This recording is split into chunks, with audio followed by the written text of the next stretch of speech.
Welcome to the Student Athlete Performance Podcast. I'm your host, Nick Lemke. As we approach the fall, it's time to focus on off-season development for D1-driven baseball players, guys who are trying to make it, whether it be D1, D2, whatever, or trying to go pro. So today we're joined by Ronnie Bernick, founder of Hot Corner Athletics, to talk about what it takes to develop an elite baseball player, why travel baseball might hold you back, and more. So Ronnie, thanks for joining us today. No, I appreciate you having me. I'm really excited to kind of dive deep into my thoughts and kind of what we're doing on our front. Yes, sir. So yeah, first let's just talk about Hot Corner. Tell me more about like why you started it and, what you guys do to help develop athletes. Yeah, so 2016, I was actually coaching a travel team. The college I went to, they did like a junior program, and the thought behind it was that we would have former college athletes that were going to run the team to kind of bring that style to those kids. And I really enjoyed it, but those kids were graduating, and I was kind of at a bridge where I was probably just going to move back to Pittsburgh, where I'm from, and see what was next on the horizon. I ended up getting a job as the assistant coach at Niagara for 2 years, Niagara University. Spent 2 years there, and then kind of just didn't love college baseball at the time, like as a coach. Wanted to stay in the game, but really felt like from like the fundamentals and foundation of the sport, I felt like I could do a better job there. Because when I was going to recruit guys, I was like, well, I can definitely help them when they get to school, but what if I could help them get ready for school? I might have a bigger impact if I work with the masses at the youth level than the 35 guys on our roster in college. Yeah. So it kind of fell in my lap. There was a facility in the area that was for sale, and really behind the scenes, I had a guy jump in and help me with the investment part of it because I had just gotten out of school and just out of coaching, so I really didn't have anything.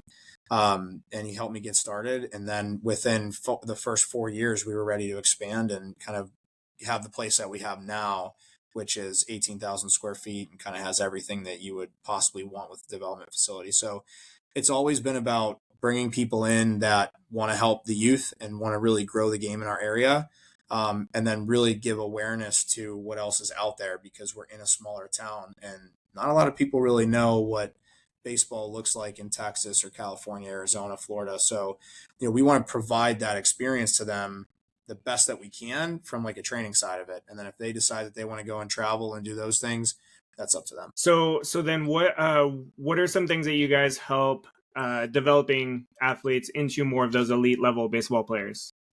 I think the first thing is just identifying what they need. It's a deep process, and we go through it with a lot of our older guys. The biggest thing is having an evaluation process to figure out what's going to help the kid the best. Not everybody needs the same things. And I think it's really hard to cookie cut anything with an athlete because every athlete is made different. So for us, it's like trying to figure out, does a kid need more skill specific development because they don't have the IQ or they don't have the ability to do those things? Or do we have to help them with their body? Like, does their body not move the way that it needs to? How are we going to help them gain weight? If we do an in-body test on a kid and he wants to gain 10 pounds of muscle, I need to know what he's putting in his body. So I have to go and see, on the daily basis when he's eating, if he's eating breakfast, when he's eating breakfast.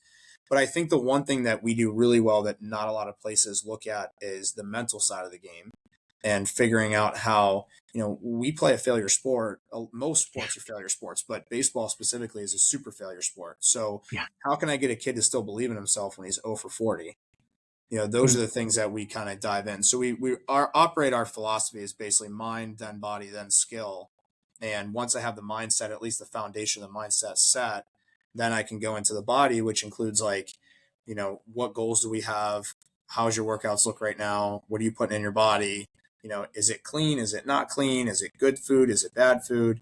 And then from there, it's like, okay, now how can we help you with the skills? Like that. And I like that you highlight baseball as a failure sport. That's it's accurate. So Ed Milet, who's a big personal development guy, played college baseball. Yeah, he talks about, a good baseball player gets, wins 3 out of 10 times.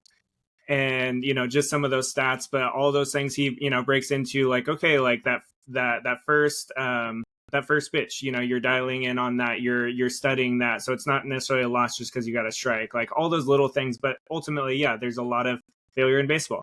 So I like that you highlight that. For sure. So let's talk about travel baseball. I know this is something that we chatted with a little bit offline, and so baseball has become such a big part of many athletes' journeys. Can you explain why it can really hold them back from development and what athletes should be focusing on instead?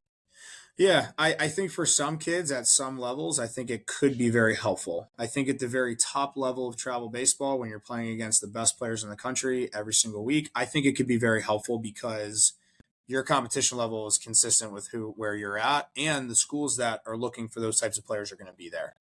I think the challenge with the majority of travel baseball, especially in our area, is we have teams that will pin themselves as an A team or a B team, or they won't play against certain teams because they feel like they're much better or that team's much worse. And it's like, well, what's really the goal of travel baseball? And what age are we changing the mindset of development versus winning? And it's funny because the more pro guys I talk to or college coaches I talk to, the college game is still developmental.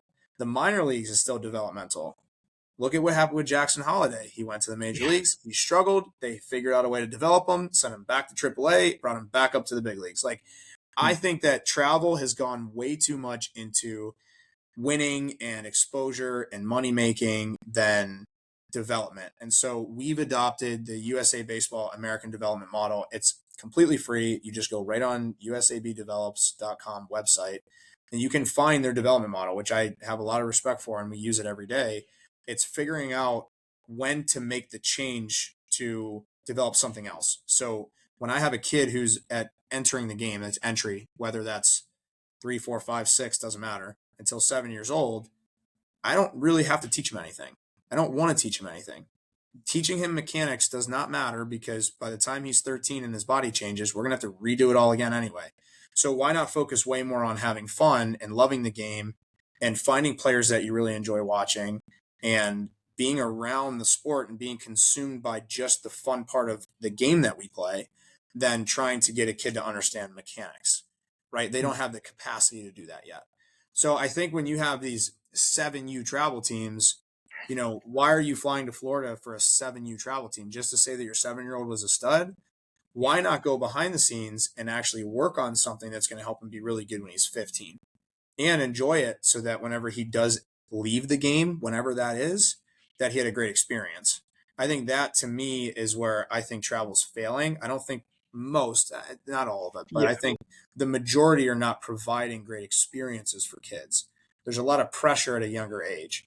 You're 13 years old and you have pressure to go to this national tournament and perform. And if you don't, they're not going to let you play for them anymore. Why are we doing that to a kid who still mentally is developing so much of his own self-confidence, of his own, figuring out who he is, what he believes in himself, and then an outsider's coming in and taking that away from him. That's why I don't love it. I think that there are some really good people in it that are doing it the right way. But I think if any time that we go away from developing the person and the athlete, we're failing somebody. Because major leaguers are still going to develop every single day in the offseason. So why, whenever you're 15, are we not taking X number of ground balls or working on the swing or getting our body in shape? So I think if the development backing is there, I think it could be helpful. I think if it's not, I think it's actually a waste of time. It's holding them back from becoming who they could be. If they just focus more on developing and becoming a better version of themselves, they could have a longer career. Yeah, I like that. So on that note, when we talk about like travel baseball, again, finding that balance, I see a lot of kids who, they got spring high school ball, then they go to summer ball, then they probably have an August league, and then they go into fall ball on top of that. And so really their development, like true development, is like 3 months. Correct. What's your thoughts on that? I think each kid is going to develop differently. When you have a 6'4", 13-year-old kid who's physically developed, he probably needs to be in the weight room every day still because he needs to get stronger. But he may be able to play a little bit more games because his body can handle that.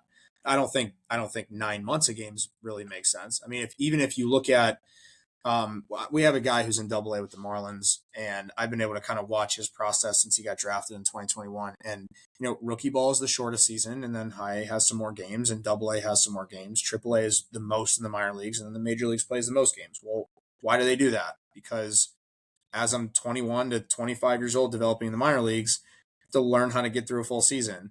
And I can't be doing that when I'm 17 because I'm going to break down and get hurt. So I think for guys, it really just depends on where they're at developmentally and the time that they're putting in. If you have a kid that's only training once a week, he's probably playing 3 games a week. I think that he has the whole developmental process backwards. Why not practice 5 days a week and play 1 game? Yeah, that probably makes more sense long term. For sure. No, I like that. And it's like, and we can factor that in even with the other sports. Like it's great for development to, do that basketball for a while, do that football for a while. But then there's a point. Like I was on a call with a junior who, just committed to D1 university, but he knows he needs to get bigger, stronger. And, he's kind of in this pivotal moment where he's like, do I continue playing basketball that I'm good at, that I can also be it's a state team, it's a team that's was like top 2 or top 4 last year. Do I do that, or do I address my 6'4", 165 to 170 pound gap basically and develop that over the off season, so that I can be where I want to be, since he knows what he wants. He's a pitcher, he knows where he wants to go and everything. And so yeah, it's priorities, like knowing what you need for your time this year. And going from the top down too, like I coached a kid last year at the area code games with the Yankees, and we have a kid on our team that was committed to Maryland to play football and baseball. And I've followed his development over the last year or so because, he doesn't live in Buffalo. So watching him, it's like his life is consumed by training, developing, practicing, playing games, going to baseball, coming home. Like he clearly loves both sports. They did something right when he was a kid, that he loves both sports enough to work all day long, every single day for it. And that's why I said with the development model, it really starts at the foundation. Like we have to get the kids, we don't have to, but if they learn to love the sport and love what they do, there's not enough work in the whole entire world that's going to stop them from getting where they want to go. But as soon as it becomes a job, then they're never going to pick up a baseball again the rest of their lives. So I think that's something that we need to take into account. And I saw something, I don't know if you know him, his name's Duke Baxter with Zone Sports in New Jersey. He's awesome. He has a facility out there. He does a really good job. But he said, like, it's the player's career. So as coaches and parents and siblings and whatever, we're just fans of the kid that's on the field. Like, it's their experience. It's not ours. I already played. I'm done.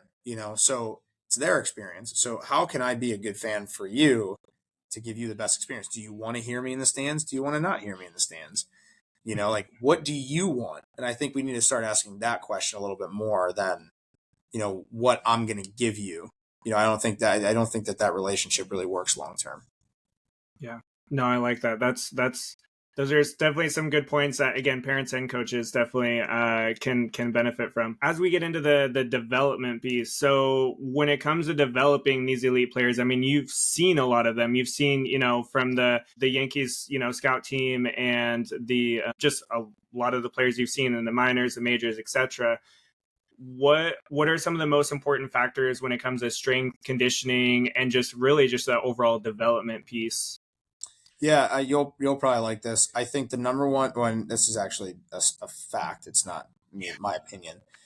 Sleep is the number one predictor of injury. So I think that's a huge issue. We're not going to get away from the phones and the video games. It's not happening. It's part of our culture now. But you have to sleep, otherwise you're going to get hurt. That's pretty much like a fact. It's going to happen. And the second thing is nutrition. Like, how many times you see a kid going through a 60-game college baseball season and he loses 15 pounds. I'm not saying that you're not going to lose a couple pounds, but are you able to keep your strength? Are you eating good meals? Are you putting good things in your body? I think those are the things that when the kids get more elite, that matters significantly more. A kid can go eat McDonald's when he's 14 years old and he's working out 6 days a week. He's probably not going to feel great, but it'll fill him up, right? But when you become a professional athlete or a Division I athlete or whatever, college athlete, you really don't have that luxury anymore. You have to put good food in your body. You're going to be practicing 6 days a week. It's going to be hot. You're going to run for 3 or 4 hours. Like, you really don't have a lot of options. So if you don't take care of yourself, you will break down at some point. I don't know when, but the sleep and the nutrition piece becomes the biggest factor as they progress through their careers. Yeah, and I mean, I like that you say it will catch up to you. Like, you may be lucky now. I mean, you look at Babe Ruth, he got freaking lucky. He ate like trash, and he somehow, like, he was just had so much talent that he got away with it. But then you have somebody like Lou Gehrig, who like freaking worked his butt off to not, in the development piece, but also took care of his nutrition and all the things, the sleep, to be successful. And I do want to highlight on that too. It's not just about how much protein and calories you eat. Like, it's great, like, cool, you can eat enough food to make sure you don't lose weight, but it's like, if you're talking about that recovery piece, that injury piece, that's another big factor in that. And even guys like Dwayne Wade, who again lived off of like fast food, things like that, he got to the NBA and it started catching up to him. And so, and some of it's like foundational things that we already kind of know, the fruits, the vegetables, things like that. But then there's other things that we're developing, we're learning, like tart cherry juice and like some of those like bonus things that we're learning about that can just add the extra element. And, you talk about the higher level you go, the more the details matter, the more the little things matter. And that's where, those little things that you can adjust in your nutrition, not just the calories, protein, but those other things that can make such a difference. Well, and if I'm talking about, and I'll go back to our guy who's in Double A, like if we want him to get through a 162 game season plus the playoffs at some point, do you know how hard it is to keep your body in that type of shape when you're on X number of airplanes and you don't know where you're going to get your next meal because you might be delayed or you're taking a red eye or whatever else, So I think if they can get on a good schedule of that, let's say in high school, they can get on a decent schedule and then progress that in college and into professional ball, Yep. they have such a chance, they have such an edge on everybody else because my sleep is already taken care of, my nutrition's already taken care of. I'm going to be able to handle 162 games plus. I'm not going to break down. And you can look at it when you start to see Justin Verlander is a great example. I have no idea how his nutrition and sleep is, but it just kind of seems like when he gets towards the end of the year, he's up a couple ticks.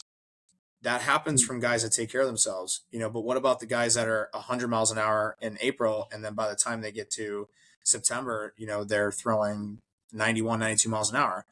I don't have the answers. I'm just assuming that they're not taking care of themselves. They're breaking down at some point. They're tired. You're Yeah. tired because you're not taking care of it.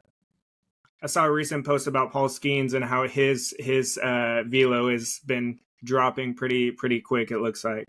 Yeah, and I like grew up a Pirate fan, so for me it's like, okay, well, I'm sure at LSU he had some really good food there. I'm sure that they took care of him. They had a nutritionist and all that kind of stuff.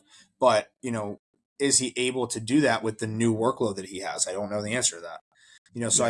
I think a lot of it is like the mindset. Like I said, it's huge. The mindset becomes like, I know Yogi Berra said the game is 90% mental, 10% physical. It's really hard for a 13-year-old to understand that because if you're physically more gifted than everybody else, you're probably just going to be better than him at 13. Yeah. At some point, that quote that he said, at some point that matters, and it will mean everything for you in your career. And then obviously the sleep and nutrition. And I haven't said anything about strength and conditioning or hitting a baseball. And that's as it gets more elite, that's what matters more.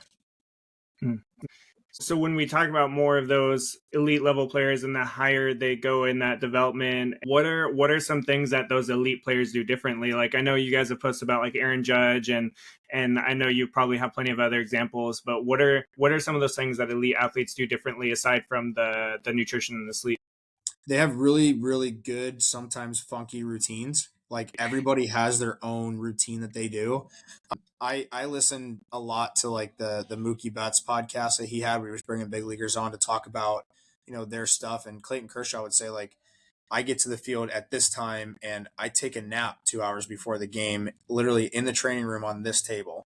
Like there are guys that they're just so routined out, and it's not like they're not forced to do it. They're just very disciplined and very consistent. And that's why they can be as good as they are year in and year out. Like time management, I think is massive. Knowing who you are. A lot of self-awareness is really important. So self-awareness, I think routines are big. I think consistency and discipline is huge. Like those are the factors that separate those guys.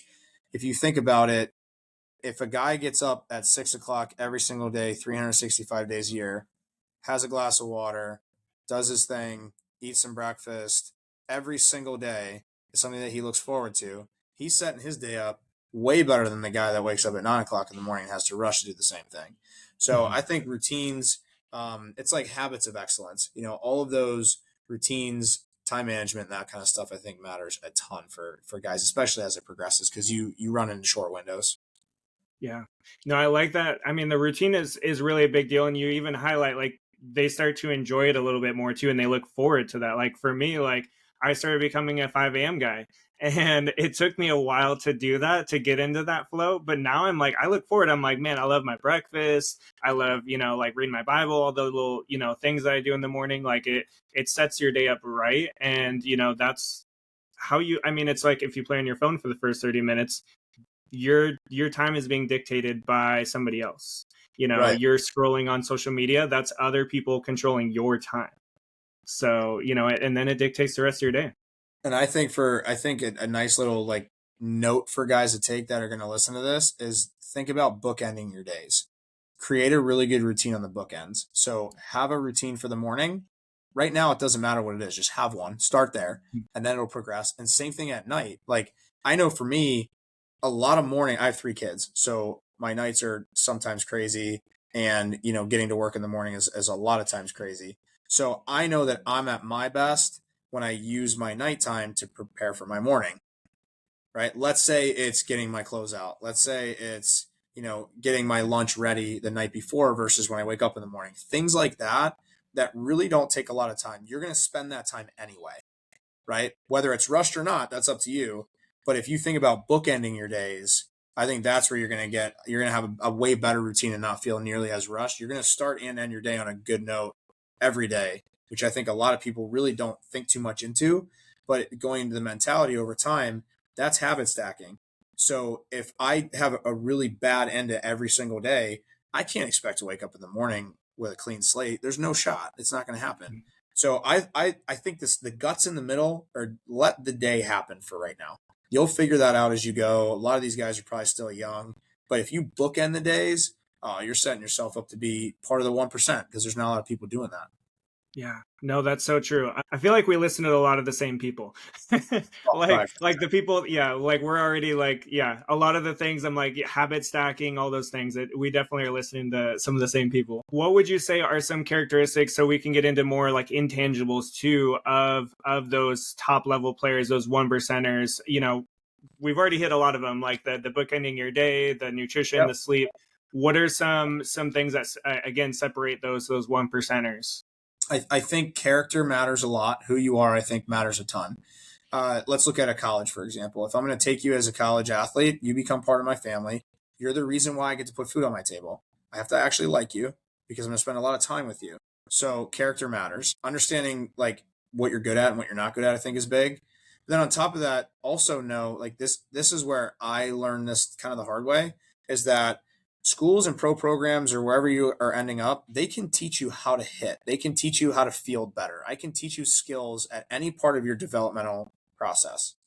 So don't like, you can focus on the skill side of it, but don't overwhelm yourself with it. Focus on being athletic, being versatile, being interchangeable. Can they play multiple positions? Do they play multiple sports? Can I put them at third base and then center field and then put them behind the plate? What can I do with this guy? Because the more interchangeable you are, the more versatile you are, and the more athletic you are, the easier it is for me to give you an opportunity, right? If I'm a guy who's only a second baseman that's only a power hitter, you better hope that the guy that's playing over you is not better at those two things than you are. Yeah. So I learned that the hard way, because when I got to college, I could really only field and throw. I really couldn't hit. And college level, you hit, you play. So I really couldn't do that yet. And so I was pinholed. I could play short, third, or second, but where were they going to put me in the lineup? There were 15 or 16 guys better than me. But I learned how to do that. I learned how to hit. I figured out what I was good at. I fit into the system the way that it needed me to fit in. And then I got my chances.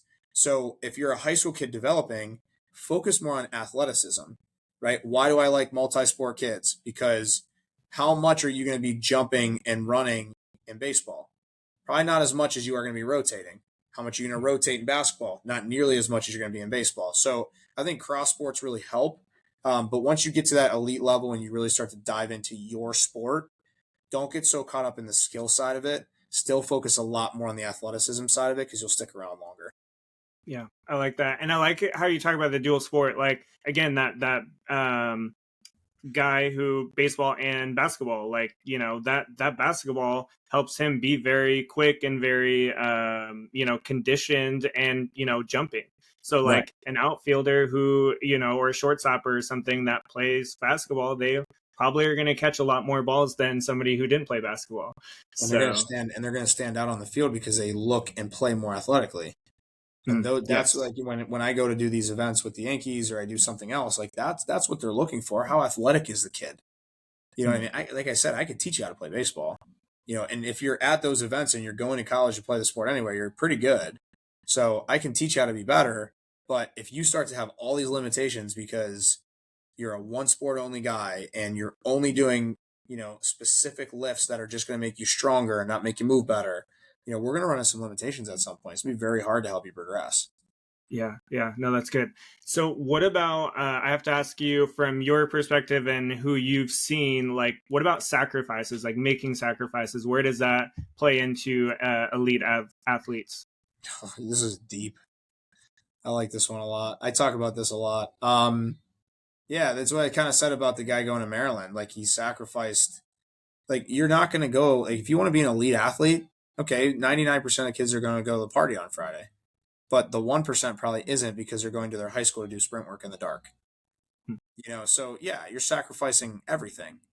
You know, I think that's something that's why at the entry level of the sport, this is for parents. Like if you really think that your kid has a chance to be really good one day, and you teach them how to love it, and they learn to love it, and they actually love the sport, they're going to sacrifice whatever they want because the sacrifice to play the sport is going to outweigh the high school friendships and the parties and whatever else they're getting into, right? But if you're forcing them to sacrifice, they're going to rebel. So I think overall, it starts at the youth level. We're doing it with my son right now. My son loves baseball. People ask me all the time. They're like, "How's your kid hit like the way he does? And how's he do this and all this other stuff?" And I'm like, "I'm gonna be honest with you. I haven't told him anything. I teach baseball for a living. I haven't taught him a single thing in the 5 years he's been alive. I just let him go play and watch baseball and have his favorite players. And I don't know what he's going to end up being. I have no idea, but I know that he loves it. So if I want to go outside and play catch with him, he's not gonna fight with me. He's gonna be excited to do it. You know, I think that's where you'll learn to sacrifice. You'll be able to sacrifice everything when you enjoy it. So I think overall, though, you know, depending on how elite you want to be, sacrifices are going to be a major part of your life.